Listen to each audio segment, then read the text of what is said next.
comparison between two Chinese brass steam engines. In this video I show the differences between two small brass steam engines made in China by the same manufacturer known as Microcosm.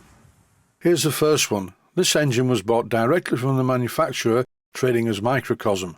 Microcosm products are also available from a seller called GALGLG on eBay.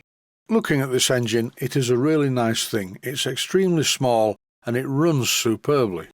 I fitted the Microcosm displacement lubricator to this engine, but that's a bit overscale. The expansion links on this engine look like they're made from stainless steel, and after about 3 years, as there's no rust anywhere on it, I think the other parts are made from stainless steel too.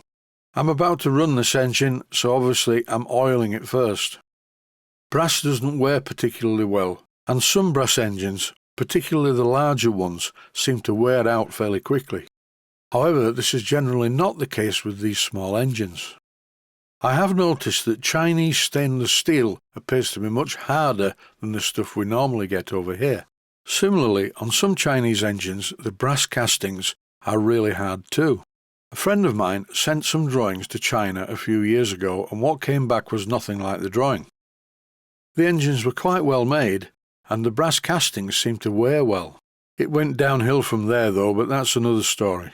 I got the job of partially rebuilding the engines just to make them work. No such problems with this engine though. It really does run beautifully, considering how small it is. I noticed that the eccentric design is quite similar to the way Saito engines are made. That's a Japanese manufacturer. So okay, let's be picky, because most of my viewers are just incredibly picky, and to be honest, it gets a bit tedious at times. What can I fault this engine on if I want to be ultra picky? I really dislike the physical size of the hexagon bolts that hold the cylinder covers in place. I don't much like the reversing gear arrangement, as it's a bit rattly at one side of the travel, and I really hate the grub screws and the Allen head cap screws. But after saying that, well, it just works. And the lever moves very freely from forward to reverse. There is one thing I can fault it on though. The crankshaft is bent. And this is not my doing, it's just as it was as it arrived in the box. The crankshaft only appears to be bent at the flywheel end. It seems okay at the other end.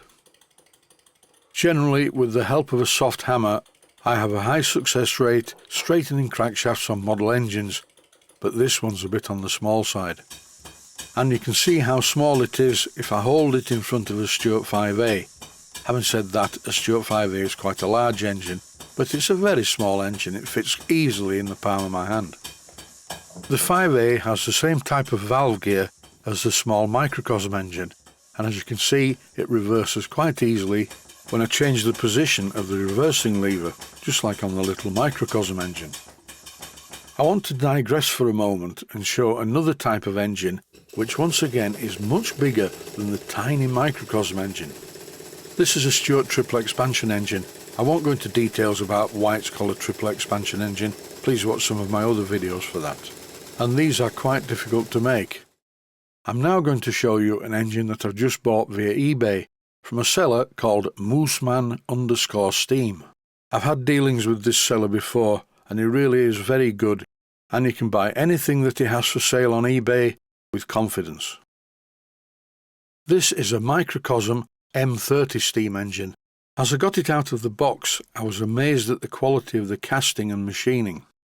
First thing to do, as with the previous engine, is thoroughly oil it.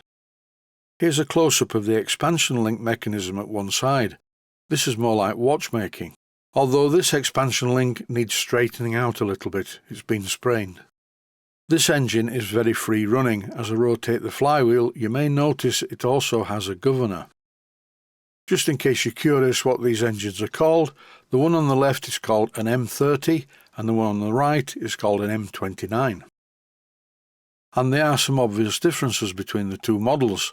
As I mentioned earlier, these are the oversized bolts holding the cylinder covers in place, but now on the M30 they are perfect. It's such a pity though that the inlet manifold and the outlet manifold are held in place by Allen cap head screws. I don't get this, because if you look on the M29, with its massive cylinder cover bolts, The manifolds are held in place with the correct size hexagon bolt. And to be quite honest, I really do not understand the logic. I could not do it this way. You can't have everything though. This is how it runs. The small governor is a really nice touch and it looks great, but it doesn't actually do anything. The balls are just not heavy enough to move the lever. But it's really well designed and it looks beautiful when it's spinning round on the engine. And the expansion link being sprained seems to have no negative effects on the running of the engine whatsoever. By the colour of the oil residue, it looks to me like this engine isn't really fully run in.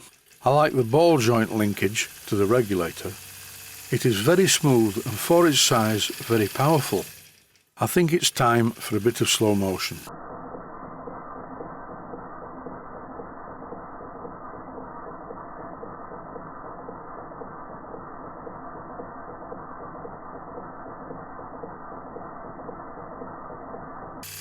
Back in normal time, I'm going to put some more pressure into the engine. This is now running at about 30 pounds per square inch, and it really does go fast. I like this engine a lot. I love the quality of the castings. It would be such a pity to paint it. But there'll be none of that. I don't want to paint an engine like this, as I prefer it in its raw state. This clip shows the engine sat in the back of a Mammoth steam wagon. It's one I'm going to renovate in a future video. I find with Far Eastern stuff there's always something that is horrendous, and this is really bad. Why have they used such long Allen cap-head bolts to hold the engine to the board? So long in fact that when I press down on the engine, the bolts scratch my workbench. I chopped one off to see what it looked like, but I'm going to change them anyway. And now it's almost the end of the video. I'm going to leave the Microcosm M30 engine running until the end. Time for a quick look at my workbench that is out of the shot. Stay safe, stay healthy, thanks for watching, and I hope you found it useful.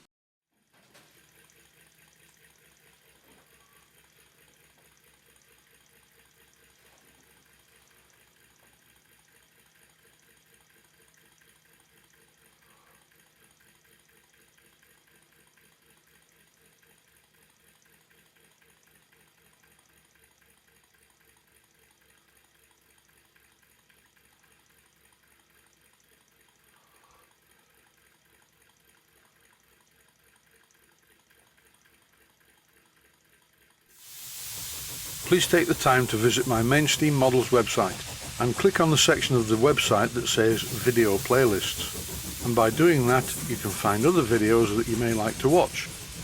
And by using the playlists, you can actually watch the videos back to back.